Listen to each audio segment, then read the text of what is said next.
Um, Listen, speaking of programs with some built-in advantages, Boise State, 5-0 in conference play. They did take an L in the conference championship game. They end up going 5-2 overall on the season. Brian Harsin, of course, off to Auburn, and Andy Avalos comes after 2 years of being the Oregon defensive coordinator. He's a former Boise State linebacker, former Boise State assistant.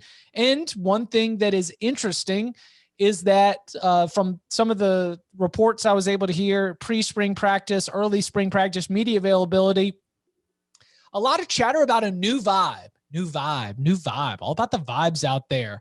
And what that means is loosening up some of the social media restrictions on players, making spring practices more available to the media, making assistants more available to the media, just really big, intangible changes that seem to be going on around that Boise program, which, as we have touched on this podcast, remember we were a little bit confused to see the Boise State fan reaction to Brian Harsin leaving. You know, I think highly of Brian Harsin as a football coach. He's somebody that I consider him a plus value added type football coach, but maybe a little change in leadership, change in voice will have some positive effects on that program. Again, a program that has been performing at a very, very high level. Now, Andy Avalos, former defensive coordinator, of course, he promoted Spencer Danielson, the existing defensive line coach, to defensive coordinator, but that's the only defensive coach that still is around.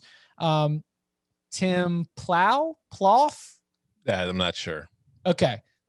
Listen, I'm out here just being honest with y'all. This is, don't know it, but here's what I know. And this is, if it's Plough, we'll say, I'm going to go with Pluff. Tim Pluff comes from UC Davis, where at UC Davis, they ran up-tempo, no huddle, very, very prolific passing attack. That's not exactly what Boise State's offense has been. So that is very interesting to me, and especially because we've got two capable quarterbacks. Hank Bachmeier has been very good, got thrown into the fire very early in his career with some positive response. And then COVID issues forced former USC quarterback Jack Sears into action for the Broncos. He looked good as well. So we've got a new offensive coordinator, new quarterbacks coach, brand new offensive scheme, and two pretty good quarterbacks. When we're talking about some of these, interesting quarterback battles across the country, heck, I even wrote a feature on quarterback battles to watch, and I missed this one. I missed it. I think this one's really interesting. So that's probably the one big standout to me, the new offense, the two quarterbacks who I think might be right there in the mix to run it. And, Andy Avalos, just chill bro, trying to make them the chill bro Broncos. So how are we feeling about Boise State?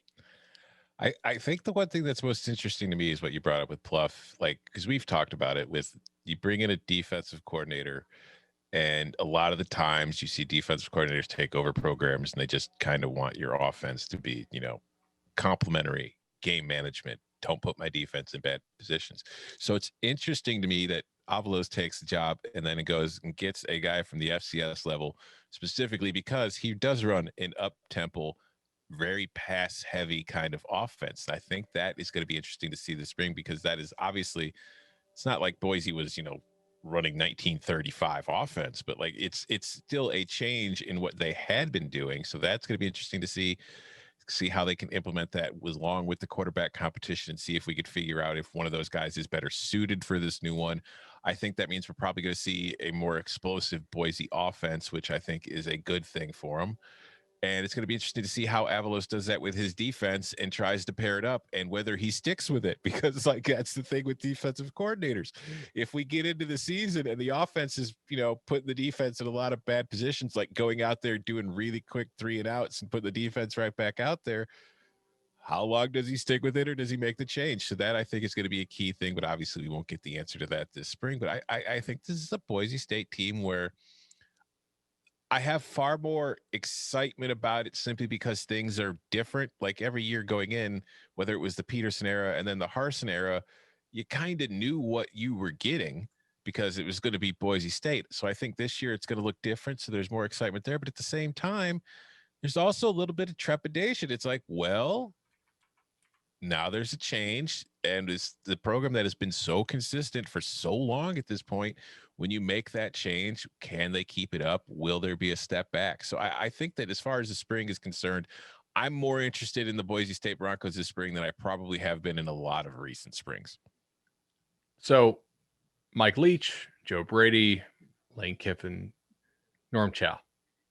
The best defensive head coaches on the national scale are the ones who eventually let go, or even from the start, in the case of Bob Stoops, and hired an offensive coordinator who really pushed the envelope and who gave them fits. In fact, Stoops is on record of saying that when he was the defensive coordinator of the Gators in the late 90s, I wanted to hire the guy who gave me the most trouble, somebody I thought was a real pain in the ass to prepare for. And then I wanted to put that guy with really good players. And Leach at the time was Hal Mummy's OC at Kentucky. And then Stoops hired him away to go to Oklahoma. So I love this idea. Like, this is pretty cool. Now, you still have to let the guy operate, you know, and like it's one thing to hire him. It's another thing to actually let him do his thing. And, you know, in the game, when you're already down 10 points, 20 minutes into the game, are you still letting him go up tempo? But if you hire him and you believe in it, and you say, hey, my job as the head coach and as defensive coordinator is to, you know, get stops, to be a really great defense, even if we get some short fields or if we have to face 14, 15 possessions a game.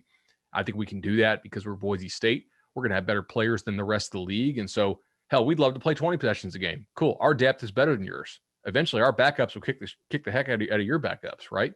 I mean, that's, to me, that all makes sense. I think the quarterback competition is interesting because Bachmeier, you know, he had some injury stuff, and he was fine, but he wasn't amazing last year, right? But he also has shown some real flashes of brilliance, and you know, they get Khalil Shakir back.